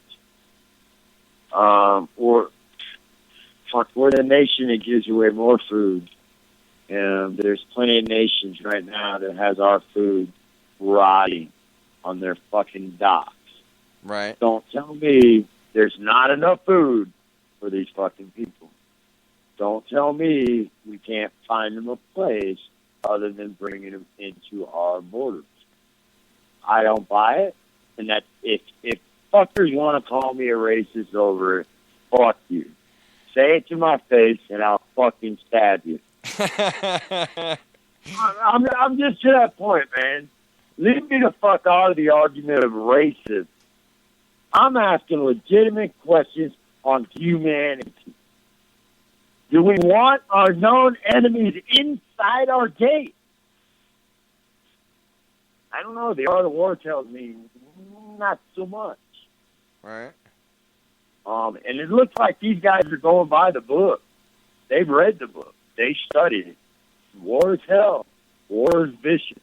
And yeah, there is innocent victims. In fact, that's these silly motherfuckers' favorite target. Right. I don't have kids, and I don't go to the movies a lot, and I damn sure don't go to the mall. Don't go to too many restaurants. They're too fucking expensive. So don't go to nightclubs because I don't drink. I stay vigilant wherever I'm at, wherever I go. So I don't really see myself becoming one of their targets unless I'm in the middle of a fucking Walmart and they just decide to do something.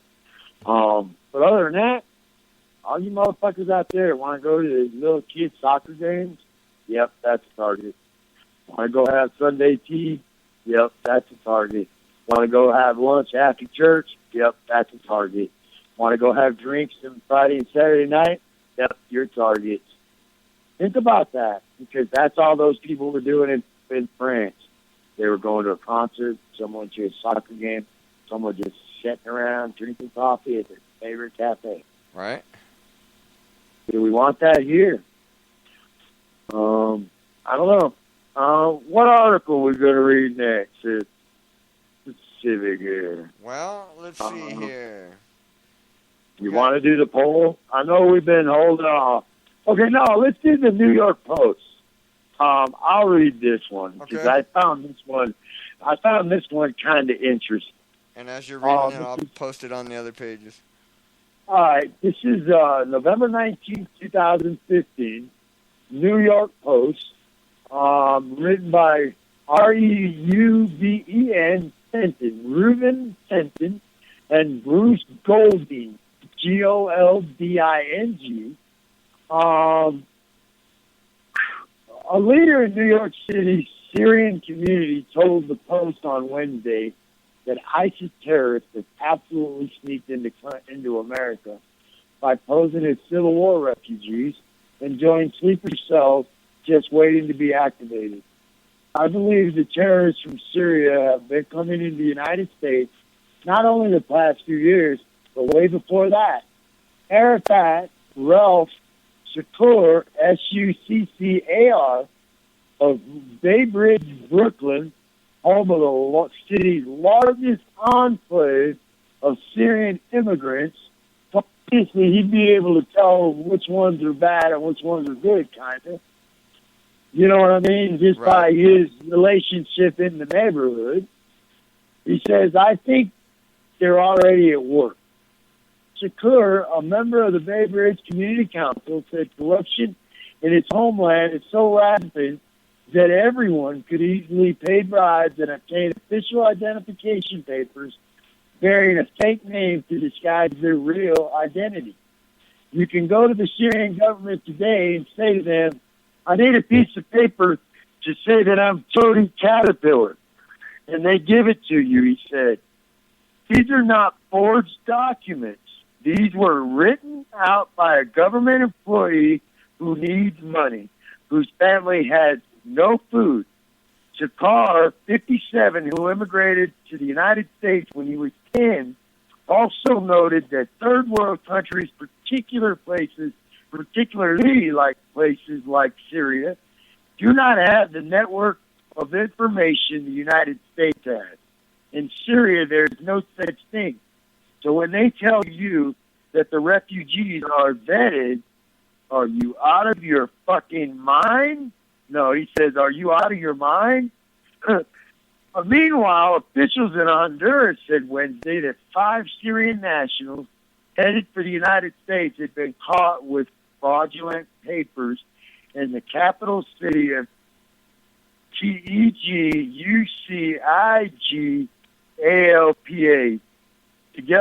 Yeah, I'm not even going to try that. That's the capital of Honduras, folks. Reuters reported that. The men were detained late Tuesday after arriving from Costa Rica when authorities discovered their Greek passports had been stolen and doctored to replace the photos with pictures of Syrians. Mayor Bill de Blasio said Wednesday that a grand total of 8 Syrian refugees had settled in the city as part of an official State Department program, and City Hall later lowered that number to only 4, blaming the information mix-up on the feds. ISIS filed under, these are just tags.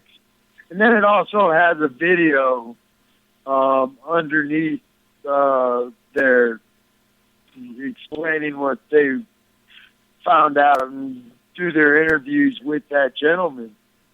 That right there is something we should seriously consider. This is a gentleman from there. He knows their workings, and he's saying, yeah, these people can get, and I'm using the fake quote hash marks above me here, legal, legitimate paperwork, but yet it's got a dog's fucking name on it. Huh. All right. Well, and this is just the beginning. Yeah, and then you got Mayor de Blasio bringing up that it's not a state, not a city program. It's a State Department program. So they're just placing them in there, and and of course, where De Blasio said there was 8 and there was 4, you and I think at least double that. Well, let's because we're kind of running out of time, so let's go on to this next article, man. This shock We poll. can go a little bit over. Sure, but I want to get this in. Yeah. Go ahead, bro. Yeah. All right, let's get this one, the poll. Yeah, it's called... This is where the 10 grapes come in, folks. This is from the gatewaypundit.com, and this is by Kristen Taylor, and it was published November 17th. Shock poll: third of Syrian refugee ISIS are ISIS sympathizers. 13% support ISIS. So, a poll released in November but ignored by the mainstream media shows a third of Syrian refugees do not want the Muslim terrorist group ISIS defeated. The survey results from buttress concerns by the dozens of U.S. governors who have announced opposition to President Barack Obama's plan to import 10,000 Syrian refugees over the next year. The poll shows 13% of Syrian refugees have completely positive opinions of ISIS, with another 10% having mixed feelings on the terror group, suggesting that nearly 1/4 are open to recruitment by ISIS. Factoring the survey results with the 10,000 Syrian refugees Obama plans to bring to the United States means Obama will bring in 1,300 ISIS supporters and a total of 3,100 that do not want the U.S. to defeat ISIS. And what in the world do you think they'd be willing to do to see that from happening? Right? Exactly. What would they do here in the United States to try to slow the U.S. down? Or at least maybe divert resources. If they create attacks here, they got to bring the warriors back from there to come here. Right. But well, let me see here. The Obama administration imported about 1,600 Syrian refugees in the past fiscal year. That means around 200 Syrian refugee ISIS supporters and a total of nearly 500 Syrian refugee ISIS sympathizers are already in the country. The telephone poll of 900 Syrian refugees was conducted by the Arab Center for Research and Policy Studies as part of a larger survey of, well, they says 600 people in each of... 600. I think. I don't know. Yeah, they put it SIS. Maybe it's just a typo. Yeah, in each 6 Arab nations and the Palestinian territories about ISIS. The group surveyed Syrian refugees in equal proportion located in Turkey, Jordan, and Lebanon. The survey also covered residents of Iraq, Egypt, Lebanon, Tunisia, Saudi Arabia, Jordan, and Palestinian territories. The poll has a margin of error rate of plus or minus 4%. The survey results for other Arab countries show similar levels of support for ISIS, which ought to prompt a re-evaluation of the U.S. policy for immigration and refugees from the Middle East. The sole exception is Lebanon, where less than 1% have a positive view of ISIS. And wasn't that Gaddafi's? Yep. No, Lebanon is, I'm not sure now who's the leader of fucking Lebanon. Lebanon is in Beirut, so... Alright, well, Yeah. At the other end of the spectrum, even more supportive of ISIS is the Syrian refugees that are Palestinians.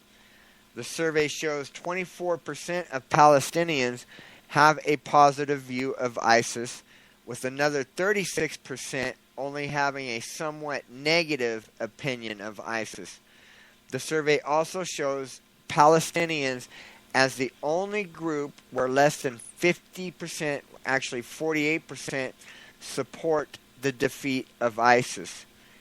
A Google News search shows only Investors Business Daily and The Blaze have reported on the survey.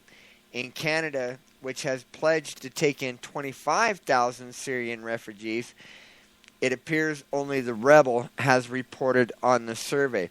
So, so there's going to be 25,000 Syrian refugees up in Canada that could just easily come down to the United States from there as well. So, Yeah. they're coming up from Central America, South America, coming down from Canada, coming over from Europe. Man, we're going to be bombarded on every fucking border that we have, north, south, east, and west. Well, and you know what, folks? Let's not get hasty and get confused, all right? There's Sikhs who wear turbans, okay? But they're different than the Muslim turban, okay? There's also dark-skinned, but they're Hindus, okay? Let's not get crazy and go fucking attacking people that we don't know, but let's stay vigilant for the ones we don't know. Right. Okay? We don't have to go on the attack, but let's stay vigilant. But let's get to know the differences between Muslim, Hindu, Sikh, and those alike, because those dark-skinned folks aren't all Muslim, and not all Muslims are extremists. Right. But the ones that are radicalized, do we really want to take a chance? Yeah, I'm not sure if we really do. I mean, I kind of wish they would come to Colorado Springs. We probably got we're right here, probably one of the safest places in the fucking nation when it comes to that, as far as military goes. Got two Air Force bases, an Army base, and the Air Force Academy. I believe we're kind of well protected. I would like to believe we are. Some of the best known Army killers in the fucking world come right out of Fort Carson, and that may be why we're a target. But you know, I don't know, man. This is serious, folks. We're talking about an attack that is planned, that has been called out at an event tomorrow. We're not talking about next week. We're not talking about another fucking land. We're talking about in Atlanta, and the FBI is taking it serious. So all them other fucking news outlets that you're hearing that, no, they're not, they told the local news in Atlanta, yes, they are. So take that into consideration. They might not be wanting to tell the national news because they don't want you to be scared. But the report has come out in Atlanta that, yes, they are taking the threat serious. And that's tomorrow, folks. Enjoy your Survivor Series if you have tickets.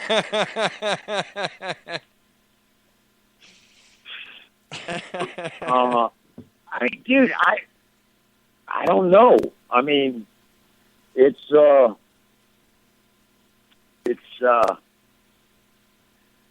beyond my thought process of what goes into the evil that's at hand right now. I grew up in mean areas, done mean, bad things. But I ain't never blown nobody up. I ain't never fucking, I don't believe I've never hurt anybody that hasn't fucking either intended to inflict harm on me, and I got to them before they got to me, or maybe they had already. Uh-oh. We lost him. I bet you he'll be calling back here any minute now. But when he comes back, I do want to ask a question because of that shock poll that we had just got done reading about.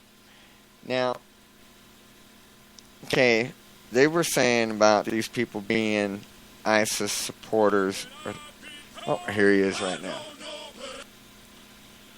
Welcome back, Patrick. Yeah, sorry about that. No, but I'm just saying, I could never inflict harm on somebody just for my beliefs or religion. If you don't have my same beliefs, well, good, man. I'm glad you have your own, and let's move on. Because I'm sure somewhere we'll find things that we have in common, maybe not just our beliefs. Hell, we all love kids. You know, let's start with that. They love their children. We love our children. Right. You know, let's quit making them the fucking targets. Let's quit sending our kids to meat grinders called war. Because our government is creating the terror attacks we're seeing around the world, folks. Because I promise you, if those motherfuckers come here and start doing that shit, you'll be seeing Americans get on planes going over and defending the shit that we got going on here. We will go to attack those motherfuckers. We've not been attacked like that on this soil, and I promise you, folks, there's so many guns in these people's hands in this country.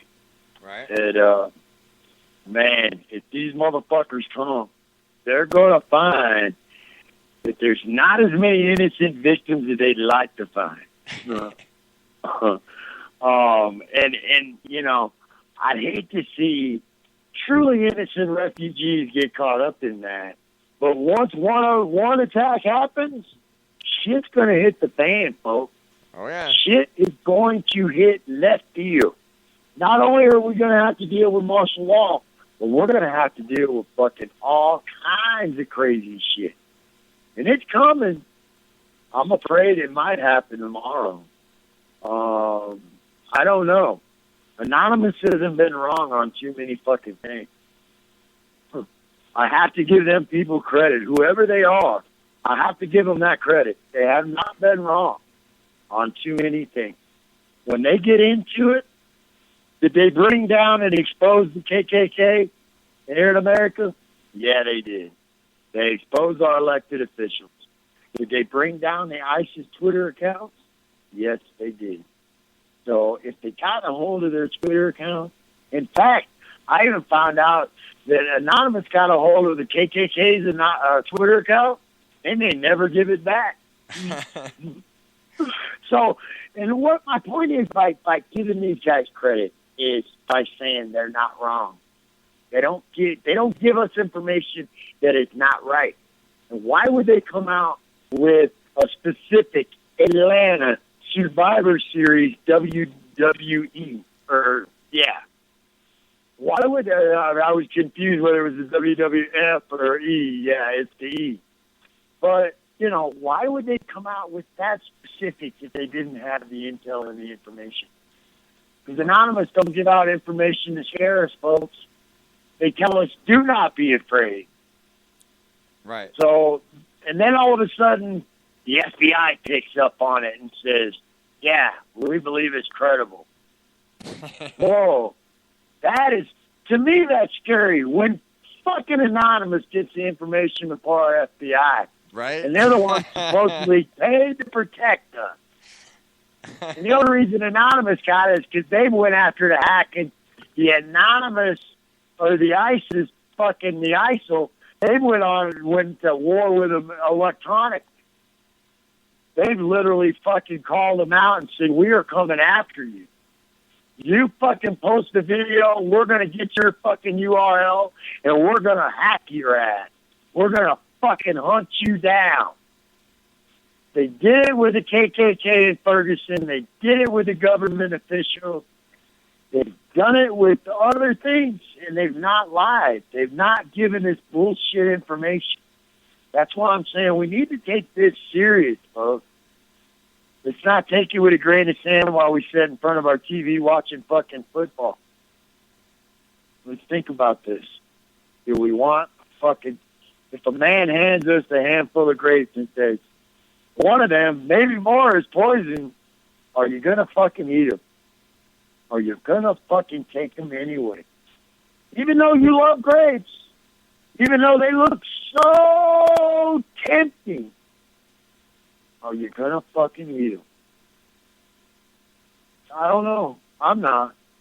Let them motherfuckers rot in that bastard's hand. I'm sorry. I'm sorry we got to waste the grapes. But I'm not willing to take the chance of killing myself or my family or my future. And there's future here in this country still. I don't know, Rick, what you got to say, but in closing here, those are kind of my closing statements. You know, this is a threat for tomorrow. Anonymous has never lied to us. They don't give a shit to make us scared. They're not fear mongers. Right. So why would they release information as specific as what they have? They've never went out on this far of a limb to give this kind of specific event information. That's why I got a hold of you and said, hey, man, this might be what we want to angle the show with tonight. So what do you got to say on that before we close it out? Well, you know, I mean, we really need to think twice about who we're letting on our borders and on our land. You know, our nation's motto, what is it? E pluribus unum, a nation of many. You know, we were built on refugees. Okay, so we're not saying... we got a Statue of Liberty that says, give me you're poor, you're hungry, you're sick, you're tired. Right. Okay, so we're not saying that, you know, we don't want to accept the Syrian refugee. I mean, because that's not what our nation is about. I mean, we are about accepting those refugees, okay? But what we do not want, which may be too late any damn way, is ISIS here. We have always wanted... Another theory I keep hearing is the Trojan horse. Right. Once they're in, they're hard to get out. I don't know. I'm sorry I interrupted you on that, but but I would love to know what the listeners think. I would love to know what their feelings are on this subject. If you agree with us, disagree with us, you know, I would love to know. And but you know, hey, join us over on the Let's Talk About It page. You know, you can definitely don't quit listening to the show because you think Rick or I go one angle or the other. We're just saying step back and ask questions. And you know, I mean, I'm not against opening your country to people that are going to be a benefit to this country. But right now, are we able with, you know, I keep in mind the picture of a crumbling building, okay? And it's got pillars underneath of it, and they're buckling. And you just keep stacking more stuff on top of it. And how long before the back breaks out? Before it just gives out? Where we end up where we got shit running in our sidewalks like they do in Mexico or in other third world countries. That's not what my grandfather and your grandfather and other people in this country worked for, folks. That's true. They were immigrants. They were immigrants too. I'm native, all right? One side of my family obviously were immigrants because I do have white or European blood in me, but I'm mostly native. So, I mean, the European immigrants, and obviously most of the Mexican immigrants that have came, they've worked hard for this country. They've worked hard at being American citizens and following and chasing the American dream. Now, I may bitch and cry because they don't want to learn our language, but that's just me. You know, I'd like to be able to maybe communicate with them, but they refuse to learn my language. And they're living in my country. I think if I lived in Mexico, I might want to learn Mexican or Spanish. Right. You all right? Well, you got to stimulate a little. They don't even want to act like they want to try. That's maybe my bitch, and that's a personal thing. Maybe I got to look in the mirror about. Maybe I should take an effort to learn Spanish. Maybe that's what that's telling me. But the Spanish people have never strapped a fucking bomb on their chest and blown up a building in the name of some other fucking god. Or some god that we're not familiar with. I'm not saying their God is any more real or less real than ours. What I am going to tell you is these people have already claimed we are their number one enemy. That's true. Do we want them in our country? Do we want to let the known enemy in our gate, if you will? Let's put it on a war vernacular. Do we want to let them in on our soil? And I think that's a legitimate question for everyone to ask. There's hundreds of YouTube recruitment videos that says we are their enemy, we are their number one target, and everyone else, every fucking other target is just to get back at us for what we've done. They've said it. They've spoken it. There's thousands of fucking recruitment videos. When are we going to stand and take them threats seriously? Man, I don't know. I don't know. I don't think we are, Rick. I've already seen it too much. Face crack from Facebook. I don't want Mark to sue me. Although I call it face crack on his own fucking site, Rick. But anyways, it's a social experiment, and you can glean a lot of information just by being a fucking voyeur and watching the way opinions roll. Right. This is causing more divide than Ferguson and all of that, Black Lives Matter or anything. Are people taking stand on refugees and opening their home or not wanting them and bring them over, we'll kill them? And this is more than I fucking can understand, and that's why I kind of wanted this topic here. I'm not against letting some of them in, as long as we know the reason they're here is real and pure and legitimate. Right. I agree. And right now, we're not that sure. So there's my standing. And I'm on mute, so I don't interrupt you anymore until we're ready to close. No, we're ready to close, man. So it was definitely an interesting show. I hope the listeners enjoyed it. Whatever you do tonight, folks, hug your kids. And whenever you listen to this, hug your kids. Call the people you love. Tell them you love them. Those that are important in your life. Tell them that they're important. Because we're in precarious times. And they could leave your house one day and never return. Now's the time that if you love someone, let them fucking know. Because with the events, I can assure you, there's plenty of people in Paris that lost loved ones that wish they had that one more day. Right. All right, well, thank you all for joining us on this Let's Talk About It. Hope to see you again next week. Rick, you get yourself better, my friend. I'm trying, my brother. I'm trying. Because I can't sit here and hold 2.5 hours talking to my fucking self. All right? I do a good job doing most of the talking, but I need your sometime input anyways. What? Didn't I do all right today? You done great, buddy. I'm not saying you haven't, but I do know that I take up the good most share of the speaking terms. Voice my opinion and everything. And that's all it is, folks. It's my opinion. And thankfully, I live in a country that recognizes that I have that right of it. And you don't have to agree with it. You don't have to disagree with it. I will respect yours if you respect mine.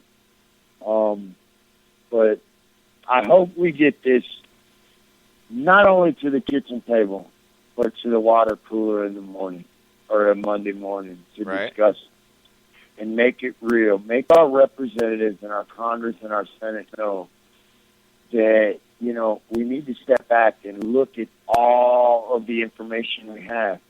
The thing that startled me the most out of this whole thing, Rick, and I'm gonna cut off on this, was when that Syrian guy said in there that, you know, if these people need money, you walk in there and show them money, you can tell them your fucking name's anything, and they're going to put your name on legal, legitimate Syrian paperwork. Right. Of which our government will look at and go, they're great, go ahead.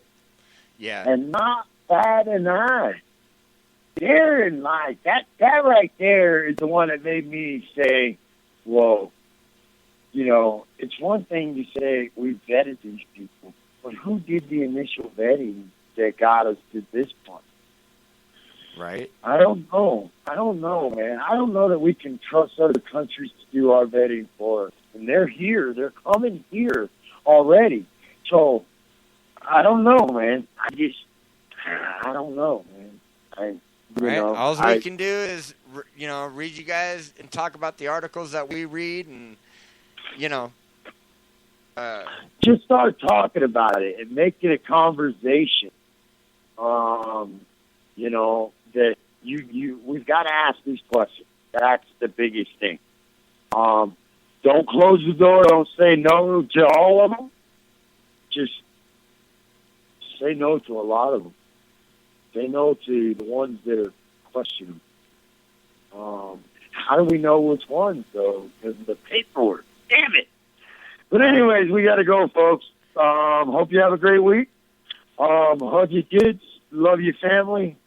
Happy Thanksgiving. If you celebrated me, it's European Massacre Day to me. So I'm going to enjoy the food, yeah, and I'm going to enjoy the fellowship of my friends, but it's not a happy day. Anyways, y'all have a great week. All right, Patrick, man, it was a great show. Enjoyed it. Can't wait till next week. Yeah. These topics are getting interesting. All right, guys. This is 710 Radio Moth 22.9 in Denver, Colorado, and this has been Let's Talk About It. I'm Patrick Partridge, and that's Wick Rainwright. We'll see you next week. Peace.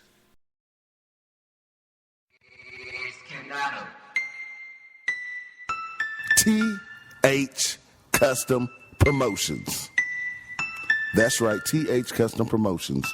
Your promotional product headquarters. It's the home of the Brandon Man. Quality custom products you can't find anywhere else. I'm talking about you can get wonderful trays. You can get papers with your name on them. You can get 3-piece grinders, t-shirts and sweatshirts, apothecary jars, disposable lighters, caps and headwear. And you can get this all with the Brandon Man at TH Custom Promos. That's TH Custom Promos. And you can find them at thcustompromos.com. That's thcustompromos.com. And tell them Can Olympics sent you.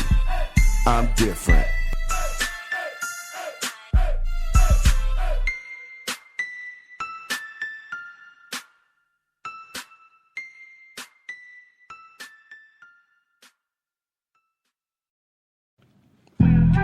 LMW Agency. That's LMW Agency. It's the home of One Blunt Radio. It's the home of 710 Radio. It's the home of Cannabis University and Cannabis Museum. Yes, you can contact us at lmwagency1@gmail.com. It's the home of Olympic Newts. Yes, it's the home of Moth229.com. Moth, medicine of the herb. You can find Olympic Newts right now in stores like HTG Supply, like Grow Depot, like the Speak Easy Vape Lounge in Colorado Springs, heading to Humboldt County. LMW Agency, the home of Blunt TV, cable TV, Coming soon.